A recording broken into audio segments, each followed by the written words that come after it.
country retreat. It was designed to be just that. Kenilworth was the brainchild of Joseph Sears, a man who made his fortune in lard. In the 19th century, the stuff was used for everything from soap to cooking oil to lamp fuel. Sears lived among Chicago's most elite on Prairie Avenue. As a young man, he had read a novel called Kenilworth by Sir Walter Scott about a place near Warwick Castle in England. The story so captured him that he took his family there for a visit in 1883. In her diary, his wife described it as a grand old ruin. Sears came home with one dream in mind: to move with his family to the country.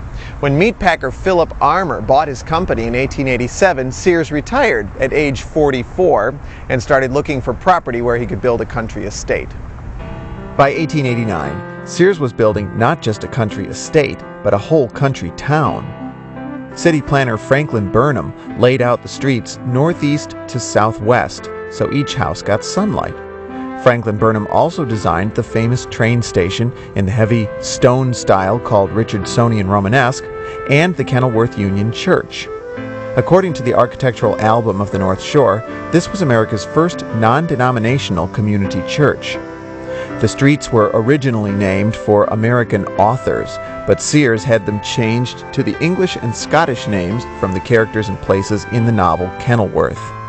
Original deeds required homes to be built to high construction standards on large lots, and there were no alleys allowed.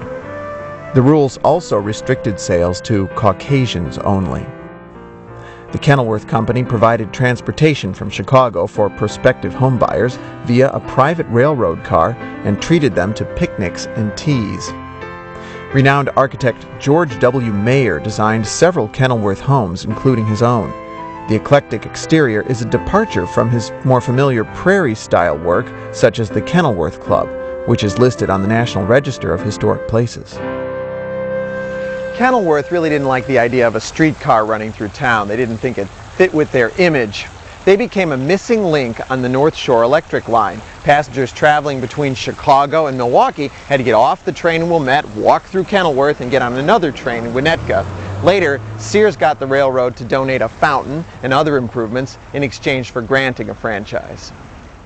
Today, tributes to Sears are everywhere in town. There's a Joseph Sears memorial window at Kenilworth Union Church. The Joseph Sears School is the only school in Kenilworth. The famous photographer Walker Evans spent part of his childhood in Kenilworth. Even though he came from a wealthy family, he's best known for photographing America's poor during the Depression. I imagine nothing was ever more irksome to Kenilworth's aristocracy than this little patch of lakefront land called No Man's Land. Well, today it's home to the highly civilized Plaza del Lago shopping center, but back in the roaring 20s, it was an oasis of irreverent nightlife on the otherwise very proper North Shore. Blame it on the invention of the automobile. The story starts back in 1836, when a land speculator named John Gage bought property here. Wilmette annexed most of it in 1876, except for a tiny triangle. Some say this little patch was too marshy to be desirable. Others speculate that Wilmette and Kenilworth annexations stopped at the old section lines laid out by early surveyors who ignored topography and created a section mostly in the lake. Gage died in 1893, and for 30 years the land was just ignored. Meanwhile, the automobile was gaining popularity, and newly opened Sheridan Road became a favorite strip for cruisers. They were young and looking for fun. Most North Shore towns had blue laws, so according to author Robert Shea, No Man's Land became a magnet.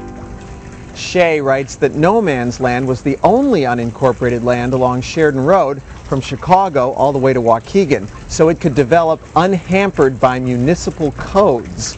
Sometime in the 1920s, Gage's heirs leased some land to restaurateurs who opened the Shack, the Pink Cottage, and the Tornado Tavern, which was in a building that had been hit by a tornado. A few years later, investors started building nightclubs and resorts on the Strip. Wilmette and Kenilworth were horrified.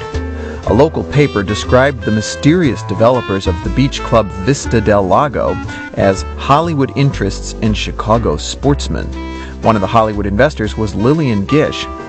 A 1,400-seat movie palace called Teatro del Lago was built in 1927 and scandalized neighbors by showing movies on Sundays.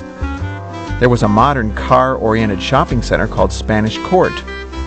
The Mira-Lago Ballroom was described by one magazine as a roadhouse on the lake catering to the young set of automobiling, jazz-dancing nightlifers. Most buildings were designed in the fashionable Spanish style of the Roaring '20s.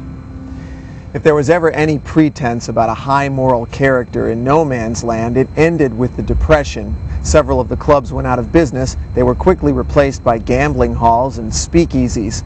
The neighbors proved just how much disdain they had for no man's land when a fire broke out at the Mira-Lago on March 8, 1932. Winnetka and Wilmette's fire departments just ignored the call. Evanston responded, but Kenilworth cut off their water supply, and the Mira-Lago burned to the ground. With the end of Prohibition in 1933, alcohol was sold openly in no man's land, and that was the last straw. Wilmette finally annexed no man's land in 1942 and immediately declared it dry. But the ice cream shops, fireworks stands, fast food joints, and gas stations stayed in business for another 20 years. Over time, modern high-rise apartment towers replaced the crumbling relics, the movie theater was torn down, and Spanish Court became Plaza del Lago. The Spanish style was preserved, including the original bell tower, but the shopping experience now reflects the fact that it's part of upscale Wilmette. Wilmette is named for the family that may have made the worst real estate decision in the history of the North Shore. In 1829, the United States government gave them 1,000 acres of lakefront land free and clear. Less than 20 years later, they sold it for $3,000 and moved to Iowa. Antoine Wilmette, that's spelled O-U-I-L-M-E-T-T-E,